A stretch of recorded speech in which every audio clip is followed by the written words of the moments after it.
Jesus freak here.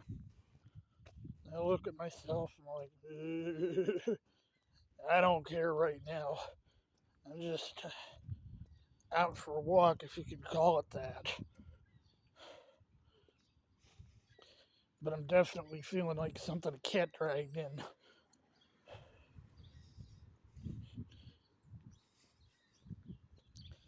I see some of the people who haven't been around as long as some of the others might not be familiar with. For a while there, like right around 2020, 2021 or so, I I was buying a lot of Bibles, and I'd be like, this is what I think about, uh, the most important part of the Bible is the guts, the, the text,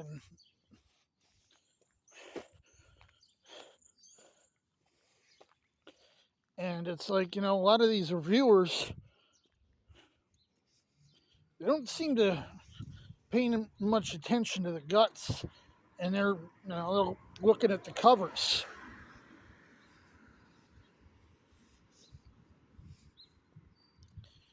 I mean, you can judge a book by its cover, but then you're going to spend way too much on an Alan Long primer.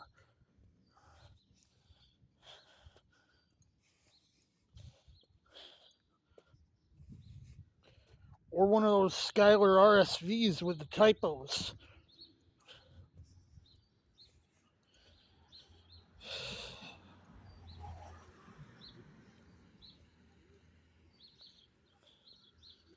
And it was kind of my shtick that I'd go around and get weird cheap Bibles, whatever.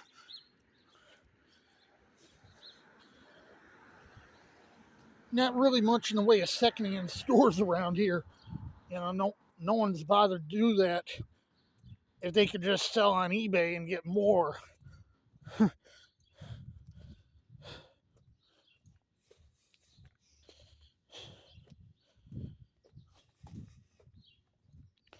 So,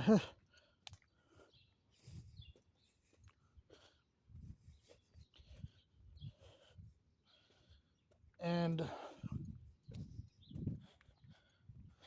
me being a connoisseur of the obscure, I tend to go for different kinds of stuff than a lot of people.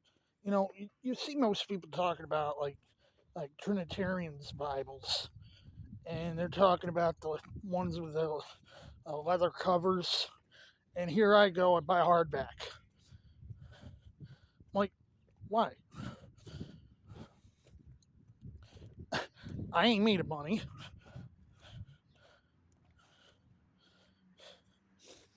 But then, I take a different tack.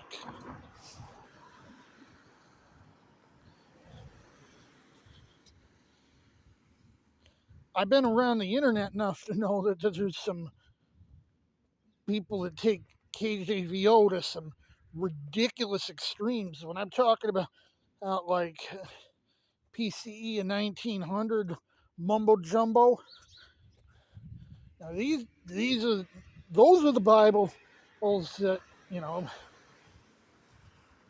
There's a select few, the few of the proud, the over the top, put Galen, God, and Ripplinger to shame. I could tell you about why I call her that. Where their perfection wasn't achieved until 1900 mumbo jumbo. Extreme of the extreme of the extreme King James onlyism.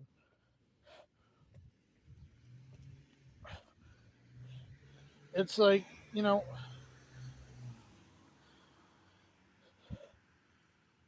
most people, Bible's a Bible.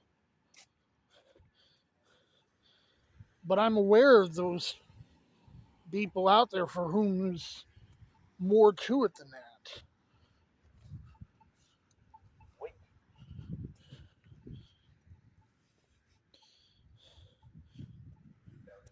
So, like, I'm aware of, oh, people are looking at these things, and that's what they're looking for. Wait. Like, they'll throw a wobbly and burn a Bible because it says betrayeth instead of berayeth in Matthew 26, or and Sheba instead of or Sheba in was it Joshua or Judges 18 or something like that. You think those people who burn NIVs are extreme?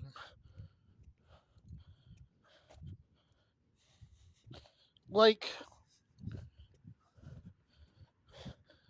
I don't like the NIV. I think it doesn't know whether it wants to be like the KJV or forge its own path. I think it's too literal when it needs to be loose, and too loose when it needs to be literal. And I think a lot of the 2011 changes was stupid.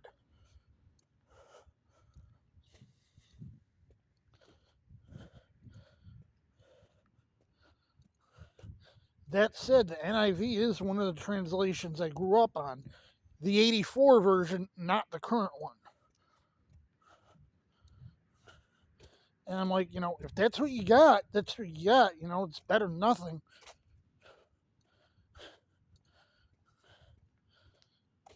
I disagree with pretty much every translation out there on this or that.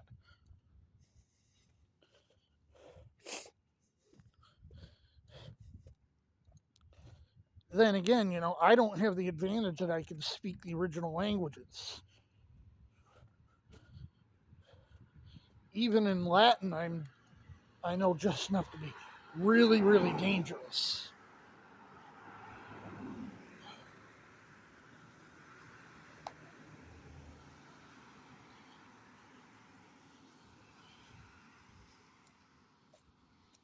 So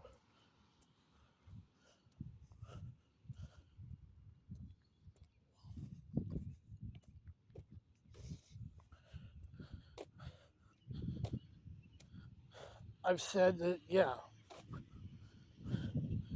if I buy an unknown Bible,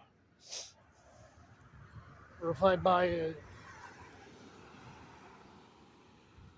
unfamiliar translation or whatever, I'm going to be buying the bottom of the barrel one.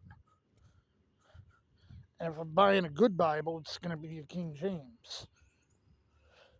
That's not because I prefer the King James. It's because I know that it's the most universally accepted in English. And because it's not going anywhere soon, if I buy a good Bible in the KJV, it's not going to outlast the translation.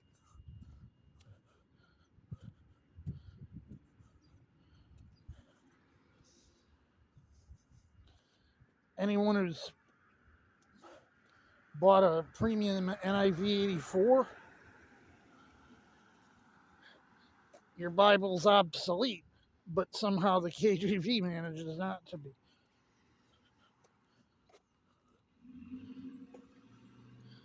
I mean, I'm aware of the issues with the KJV. It's why I tried to do my own translation. I just wish I wasn't trying to do it alone. It's like, I got this idea. I can't do anything with it. I don't have the skills.